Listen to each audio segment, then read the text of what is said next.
Hello, Internet. Happy New Year. Hey, besties. I'm going to be talking to all of you about every book that I read in 2022. It was a pretty good reading year for me, not just in terms of volume, because I did read like 63 or 64 books, somewhere in there. And I've read like so many good books and so many like life-defining books, so I think overall I've had a really good year. This is the first year that I started like actually reading adult novels. I used to not really like them, but that was the majority of what I read this year. So I feel like my taste has changed a lot. But for every book, I'm just gonna kind of quickly go through it and say if I liked it, if I didn't, and then if I have more thoughts to add to it. But we're gonna be like speed running this, and I'm gonna be taking down piles one at a time to go through. So if the bookshelves behind you are consistently changing in the background, that's why. I'm sorry. It's just easier to keep it clean this way. But let's get started. Also, most of this is going to be in the order that I read them. However, I did reread a few books this year, so if I reread them, I'm just going to mention it when I put it in the order of the first time I read it. I'm not going to go through it again later on. And I think I realized I actually did read more than like 63 because it's not showing up some of the ones that I reread. So yes, somewhere in the 60s is how many books I read this year. All right, we're gonna get started with the first stack of books now. So the first one I didn't even read until February. Like I was in a really bad reading slump for a few months, and this just got me right out of it. And that is Let the Right One In. The Swedish movie adaptation to this is my favorite movie of all time. Like I love it so much. And reading the book didn't disappoint me at all because they're both so like the same, but they're also so different.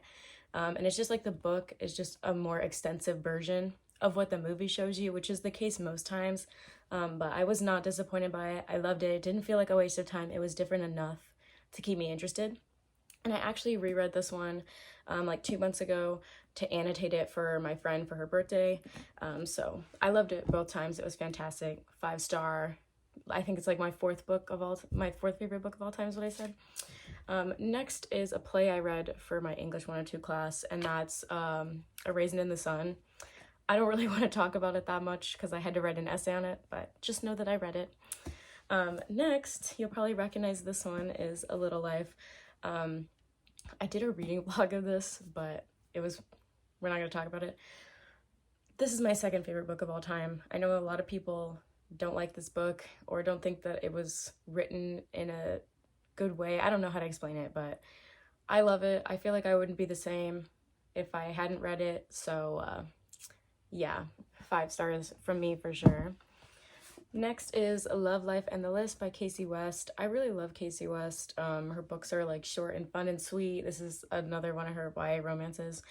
And I really like this one because of the trope that it did with the best friends to lovers. It's a really good trope.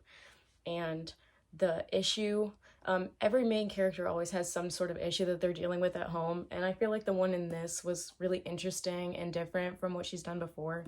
So it was just a good time. Next is The Fear by Natasha Preston. I got to read this before it released because I think Walmart accidentally put it out too early and I found it. So that was fun. This one is a lot of fun too. I feel like it kind of drops the whole premise kind of too early. Like it just kind of moves on from what the description was, if that makes sense. So it's not my favorite of her books by any means, but it was still a lot of fun. Next is Nothing Left to Burn by Heather Easel. This book is so underrated. I've literally never heard anyone talk about this. I bought it from some like bargain book website, kind of on a whim because I thought the cover was pretty. But the plot is so interesting, and it's definitely not what I expected the book to be about at all. I think if you choose to read this, you should definitely go in blind. It was a lot of fun and crazy and just chef's kiss good. Next is Daisy Jones and the Sixth by Taylor Jenkins Reid. When I first started reading this, I didn't really get the hype. I was kind of like, this isn't as good as people are making it seem to be. And then once I hit like page 75, I didn't get up. I just read the rest like pretty much in one sitting, and I was crying, and my heart hurt. So I really liked it in the end. Next is The Only Good Indians by Stephen Graham Jones. I don't remember much about this one, if I'm being honest. I don't know why, but I just remember a lot about the character named Pippa. I just think about her a lot for some reason. I don't know why she constantly pops into my head. It's not like she was really like a major character or anything, but I think this is interesting with like kind of the whole culture that surrounds it and stuff. But it's definitely one I want to reread because I feel like I couldn't fully enjoy it because I was having to learn so much while reading it about the culture that I couldn't really get into it. So it's definitely one I want to try again at some point. Next is Ugly Love by Colleen Hoover. My dogs are barking. This is another one that I read twice this year. I've annotated it the second time for the same friend because she was leaving for college. So we both like annotated a book for the other one to have.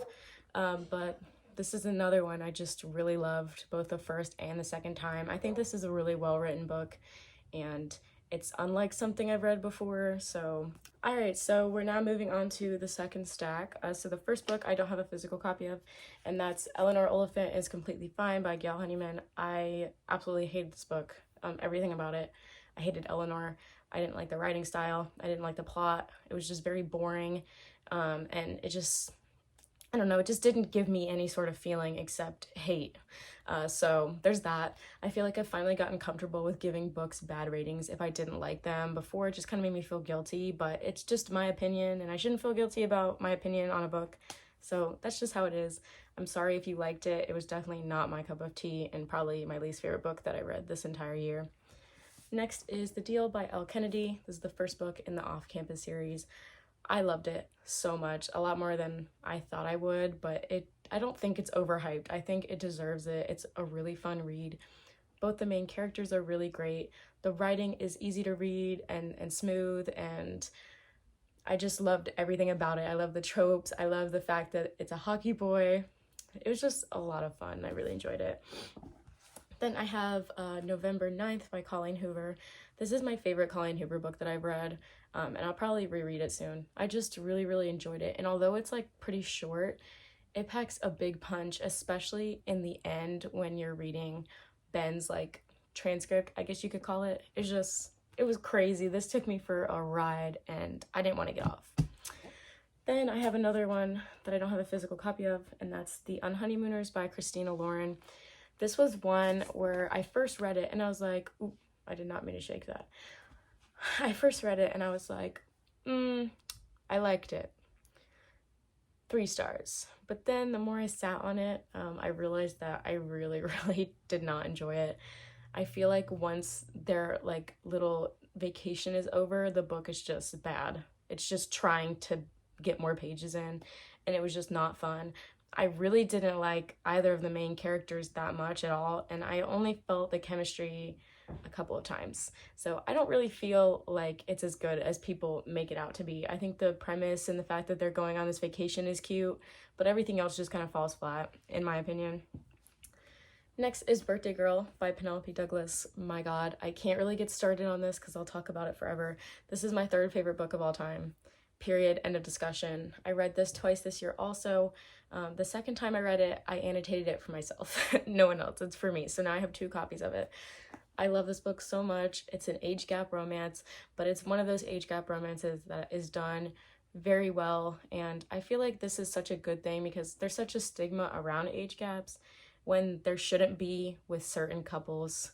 So I don't know. I don't want to get into it and start ranting, but I just love more than that. I love both the main characters. I love the writing. I just love everything about this book, and it's so good. It has the perfect amount of like build up and tension, a good amount of spice. It's everything. Then we have The Mistake by Elle Kennedy. This is the 2nd book in the Off-Campus series. This one I think really, really fell flat in comparison to the first book. This is probably my least favorite, I would say, out of the entire series, although I don't know, it's between this one and the 4th one, which I'll get into later. But I was really excited for this one because we follow Logan, and I was like so excited after learning about his character in the first book. But I just feel like the romance between the two just, I don't know, it just didn't feel like it had enough build up, and I feel like a lot of the problems they had were really stupid, and I don't know, I just didn't like it. I think the spice in this one is really well done. Like, it's probably the best part of the book, but everything else just was not my favorite. Next is Neon Gods by Katie Robert. My God, this book was so much fun. This is one I definitely didn't read for the plot. Let me just say that. The spice in this one was excellent. Like, and it was just so fun. And I mean, the plot was good too, don't get me wrong. But this is just one of those books where if you want to read a spicy book, like, this is definitely the way to go. Because even when the spice isn't happening, it's still very entertaining, but it's like there's some good spice in here, as you can see by the tabs. So I really enjoyed this one. It gave me everything I wanted. And it's a Persephone and Hades retelling, which I love. I have a whole Persephone Hades shelf right here behind Mr. Ch. Alexander, so we loved it. Next is The Score, which is the third book in the Off-Campus series. This was, I don't know, this was my favorite, but I also really like The Deal, so I don't want to say one of them is my favorite, but this one was a lot of fun. I was really excited to read Dean's character because I also really liked his cameos in the other books, so I was really excited for this one. And I also really like the girl main character. I think that's why I didn't like the second one, because Grace wasn't my favorite, but I like both the main characters in this one a lot, and it's very interesting, although it's on the longer side. It was just good. I liked it. It was a good follow-up. Then, I'm sure you've heard of this one, is It Ends With Us by Colleen Hoover. I feel like there's not much I can say about this book that hasn't already been said. It's just really good. 5 out of 5 stars. Don't judge me for this next one, okay? We have Ice Planet Barbarians by Ruby Dixon. I wanted to know, okay? I just wanted to know what went on. And this book is definitely not good by any means. I found it really entertaining. But I feel like the first one is definitely the worst one that I've read so far, just because of how much world building that it has to do. And it's honestly just kind of boring, which, I mean, I can't really blame Miss Dixon because I wouldn't be able to pull it off. But this one, it's okay. It's just okay. And then finally, we have Punk 57 by Penelope Douglas. This was another book where I was like, okay, everybody's talking about this, so I'm gonna read it. And another book, again, where I finished it and I thought I really liked it, but then the more I sat on it, I didn't like it as much. This is definitely like a 3.5 stars. It's decent. There's a lot of things I didn't like about it. There's a lot of things I didn't like about the main characters. And it was a really edgy book, if I'm being honest, like very edgy. So I don't know, definitely my least favorite Penelope Douglas book that I've read so far, but I've only read 3, so no hate to this book. It's okay, it just wasn't my favorite. Alrighty, moving on to the next stack. I did realize that I forgot to put one book in my Goodreads, I guess, because it wasn't showing up on my phone when I was looking at it. But that's The Hating Game by Sally Thorne. I love this book a lot. I definitely agree with people when they say that the enemies to lovers is a little light, taken lightly, basically. Just kind of take that trope with a grain of salt, because it never really does feel like they actually hate each other. But nevertheless, I had a lot of fun reading this. I love Sally Thorne's writing a lot. I really come to like her writing, and I love both main characters, and all the little banter was really fun, and it's just a really fun book, and I read it in like a day, I'm pretty sure, so I loved it. Next, I don't know why I'm out of breath. I read Credence by Penelope Douglas. This is another book that I reread, but 5 out of 5. I love this one so much. And after reading it, I was looking at reviews and stuff, and a lot of people had this opinion about this one thing that happens towards the end, which I'm not going to tell you because I don't want to spoil it, but I thought, you know, maybe they're right, that does kind of make sense. But then once I reread it again to annotate it for my friend, I was like, no, I'm definitely comfortable in the opinion I have. I really stand by it, and it went the way that I wanted the book to go, so I loved it. Then we have The Fine Print by Lauren Asher. I was not the biggest fan of this one, to be honest. Again, I was like, oh, 4 stars, like after I finished it, but again, the more I sat on it, I just didn't like it as much.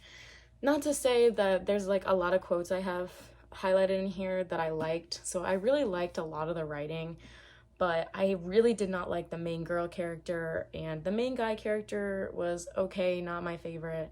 And I just feel like it was kind of boring. Like, not to be hateful, but this is a really long book, and I feel like not that much happens.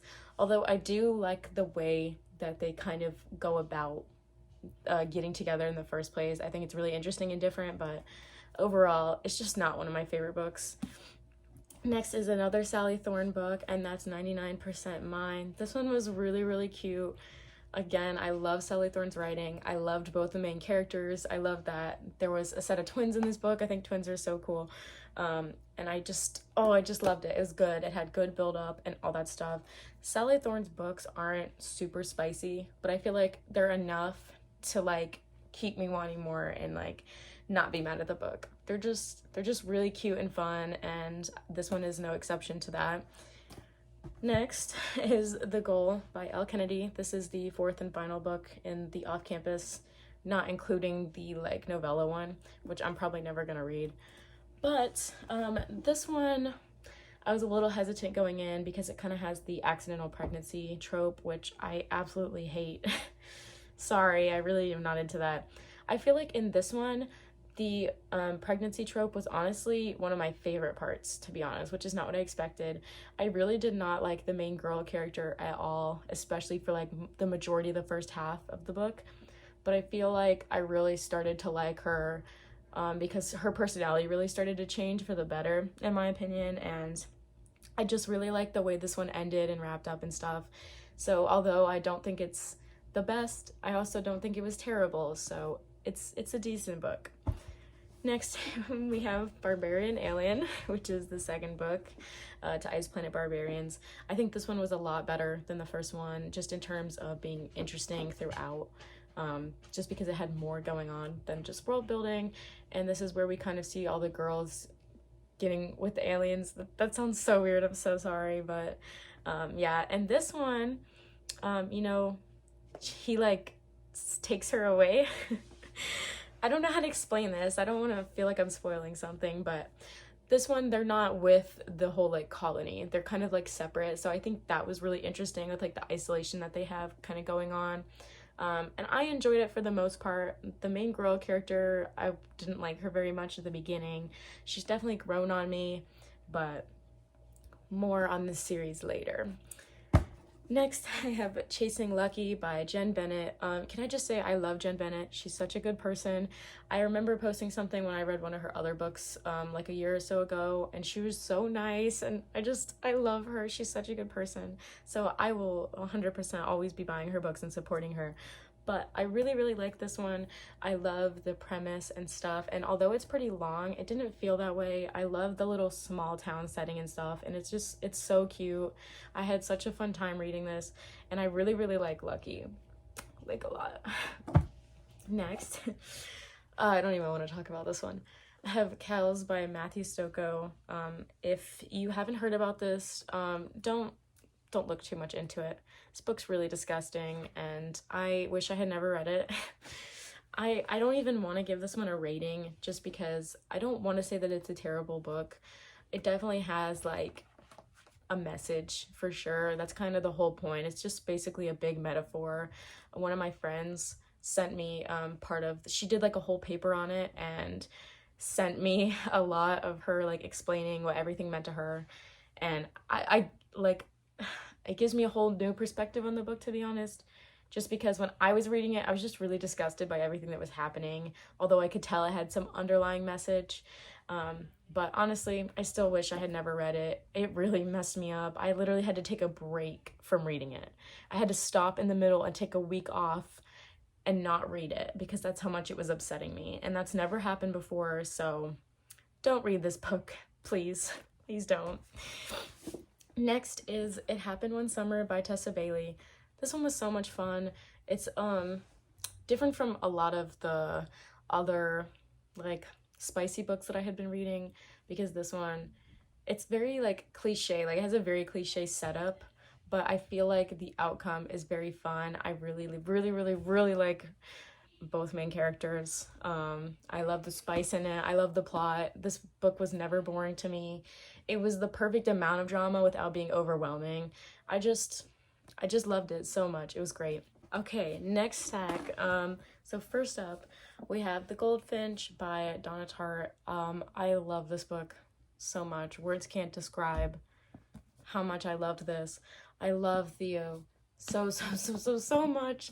This book is just crazy how much misfortune can happen to one person, kind of like with A Little Life. um, but it was entertaining throughout, and it's so artsy, but like in a fascinating way. And I love everything about this book. I just thought it was absolutely fantastic. There's a reason why so many people talk about this in a positive light, because it's amazing, okay? It's art. This is a good example of why books are art. Next is Hook, Line, and Sinker by Tessa Bailey. This is the spin-off to It Happened One Summer. I like this one, but not more than the first one. I feel like a lot of people tend to talk about this one more, but I think overall, like, just the chemistry didn't feel as strong when we finally got to, like, that scene, if you know what I'm saying.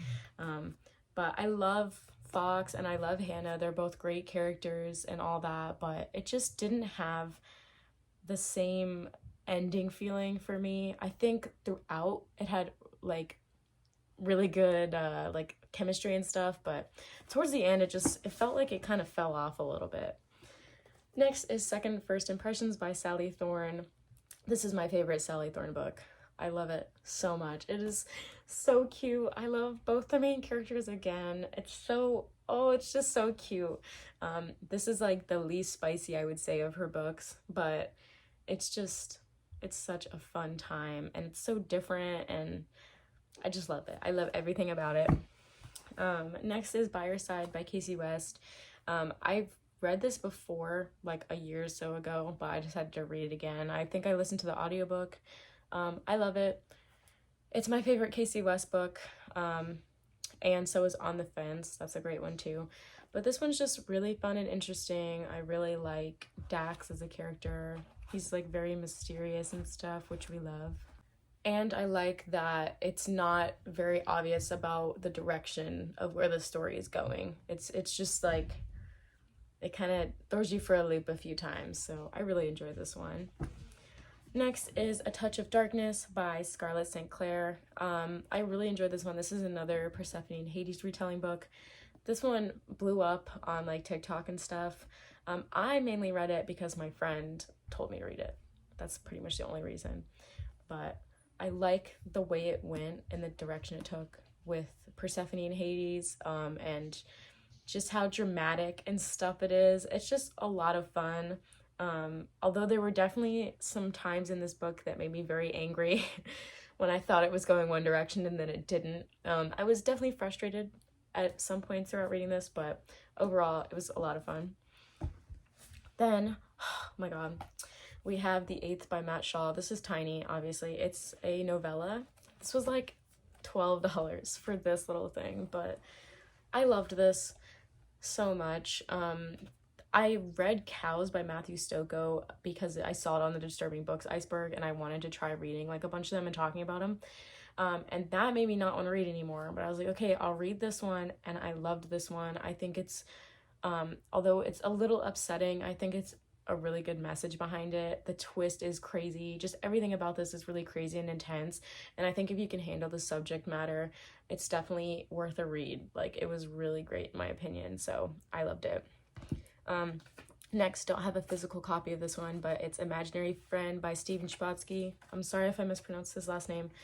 That was a big book, like 800 pages at least, I think, and I liked it at first. I really liked the writing and the main character and just how spooky it was, but I feel like towards the end, when we get the explanation for everything, it was dumb, and it was just it felt like such a waste of time, in my opinion. So I really wasn't a big fan of how it kind of all wrapped together.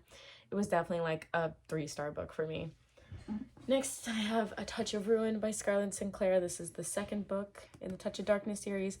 This is a big book, okay? I liked this one more than the first one, I would say. It's just very entertaining. I really like the whole plot that we get with Persephone and Apollo. I think that was really, really entertaining, because in the first book, it felt like when Persephone wasn't with Hades, it was kind of dull. It wasn't as entertaining in those scenes, but when she goes on adventures with other characters in this book, it's a lot more fun to read. And I hate fantasy, but I feel like this is a good example of the fantasy that I like.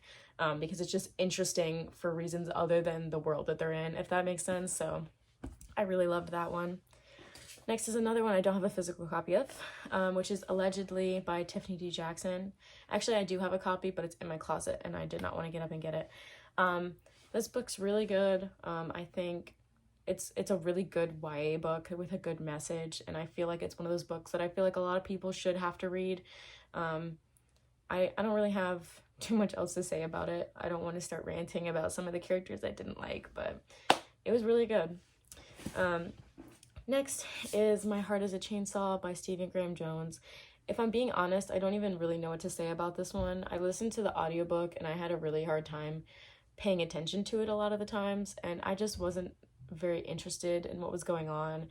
So that could just be me personally not being able to pay attention to it. So I don't want to talk badly about the book since I honestly don't remember anything about it, but I like Stephen Graham Jones, his writing a lot. But I'm just not interested in a lot of the plots that he comes up with. And then finally, another book we don't have a physical copy of, and that's Permanent Record by Mary H.K. Choi. I don't know, I'm sorry. But I hated this book so much. It was terrible. I never want to see it again. I hated the main guy character, which was really disappointing because I love guy main characters. They're like my favorite to read. I don't know what it is. I just really like reading them. And he was just such a whiny brat, and he was such a bad person, like super ungrateful for everything given to him. And it was not fun to read from his perspective at all. I liked the other main character, but I can't remember her name. Sorry, I just did not like this book at all. Okay, we have finally made it to the last stack. So first on this one is Two Can Keep a Secret by Karen M. McManus. I have had this for so long and I just now got to reading it. I don't know why, I just kind of was scared that I wouldn't like it, but I definitely liked it. It was amazing. I love all the characters. I love the small town setting, just everything. It's just so much fun. And although it has like all these little cliche setups, it's very different from anything I've read, and it was just so much fun. And my god, the last sentence had my mouth hanging open. It was crazy. Just anything Karen M. McManus writes, I will read. Next, I read the entire series of Unfortunate Events. I'm gonna hold up the 12th one because that's my favorite, and I'm not picking out the rest of them, but I'm not gonna go too deep into all my opinions on each individual book because that's a whole other thing. But yeah, the 12th one was my favorite. The adaptation for the 12th one was my favorite. The 12th one is just absolutely amazing. Absolutely amazing. Next, I have I'm Glad My Mom Died by Jennette McCurdy. I feel like a lot of people read this year. I was very excited for it to come out, but it was just really well done. I love Jennette McCurdy. She's such an amazing person, and this just really shows that. And as you can see, I got a signed copy because I literally saw the previewing they were doing for how Barnes & Noble puts out a bunch of signed copies on Black Friday. So I got up super early so that I could go stand outside and make sure that if my Barnes & Noble had a copy of this, that I was going to get one. And I did. I was so excited. And then I have two that I don't have physical copies of. So the first one is The Counselors by Jessica Goodman. I listened to the audiobook for that one. It was a lot of fun. I don't really want to talk too much about it because I'm going to accidentally spoil something, but obviously we have a summer camp setting, which is just a lot of fun, and it just felt very like PG-13 Friday the 13th. So it was great. And then I read the Coraline book, Coraline by Neil Gaiman. I don't really want to talk too much about it because I didn't have a fun time reading it. I don't know why. And I don't know if it's just because it was a kid's book. So I'm not going to really talk too much on how it was written or anything because I am not a small child. It was not written for me, so I don't want to be too mean, but not my favorite. I like the movie a lot more. Next, oh my god, we have the third book in the Ice Planet Barbarian series, which is Barbarian Lover. Don't hate, I loved this one, and I stand by that. I am a strong supporter of this one. I thought the third one, in comparison to the other books, was just good. And not only do I think it's good in Ice Planet Barbarian standards, I think it's just a good book. Like, it's very short. They're all very short, but I feel like this one just gave me more out of that short length than any of the other ones had. and I loved the characters, and it was just a lot of fun. I definitely think this is the best one that I've read so far. Amazing. Love it. Another copy that's in the closet I don't want to go get is We the Animals by Justin Torres. It's really, really short. I'm pretty sure it's less than 200 pages for sure, but it's one of those books where it's written very artsy and every sentence has some sort of deeper meaning. So it's a really good book for people that like to kind of sit down and break down every bit of the book and annotate and stuff like that. If you're not into that, I don't think you would like it as much, but I enjoyed it. I think Justin Torres is a really good writer. So yeah. Next. God, I'm gonna get so angry talking about this book. Even If We Break by Marieke Nijkamp. I hope I pronounced that right. I'm sorry.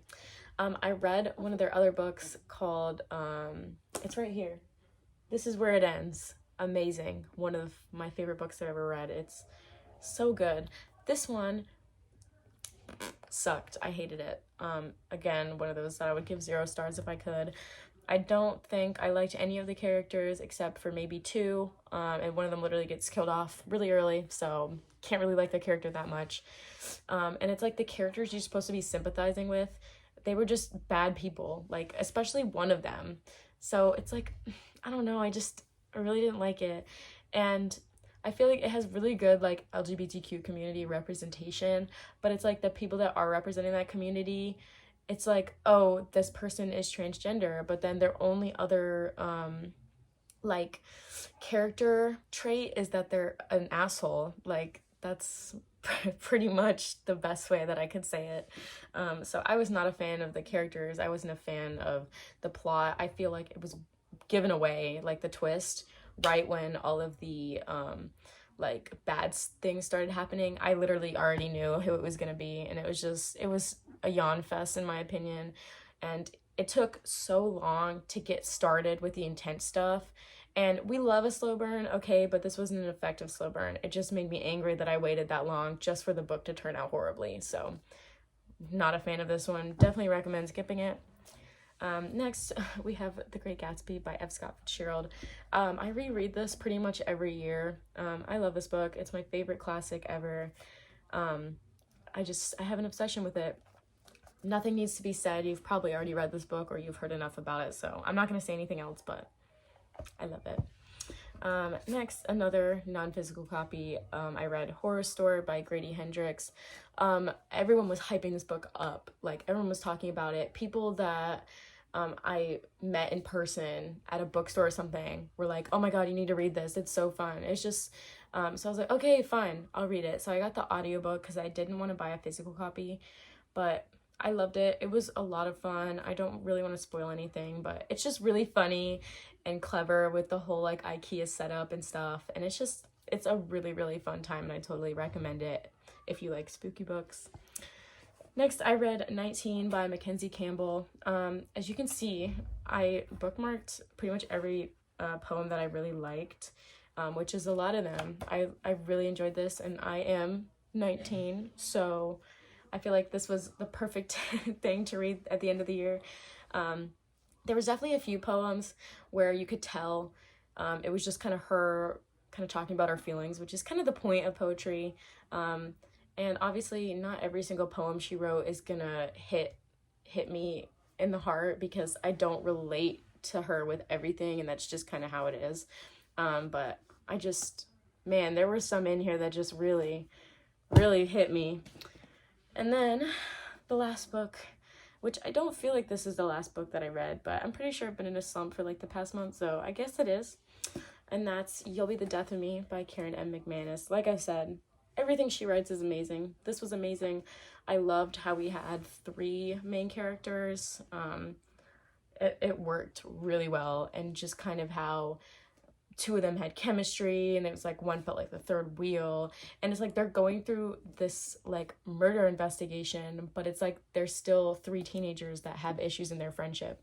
So it's very realistic and kind of what happens around them while the murder investigation is going on and stuff and all that. So it's just a lot of fun. we love it. I just realized there was another book that wasn't in there for some reason, but that is My Dark Vanessa by Kate Elizabeth Russell. This is one of the best books I've ever read. This is definitely in my top 10 favorites of all time. I don't know where it is in that list. It's definitely in there.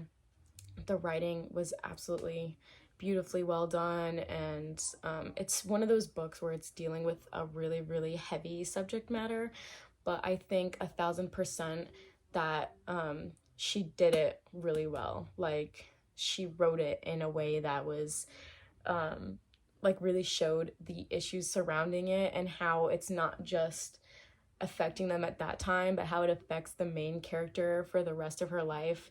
And I feel like a lot of people can't disagree with me on that. Like, this was a really well done piece on the sort of teacher-student relationship subject matter, and it's just amazing. I feel like everyone that can read this like comfortably, like if you're okay with the subject matter, I feel like it's something that everybody should read.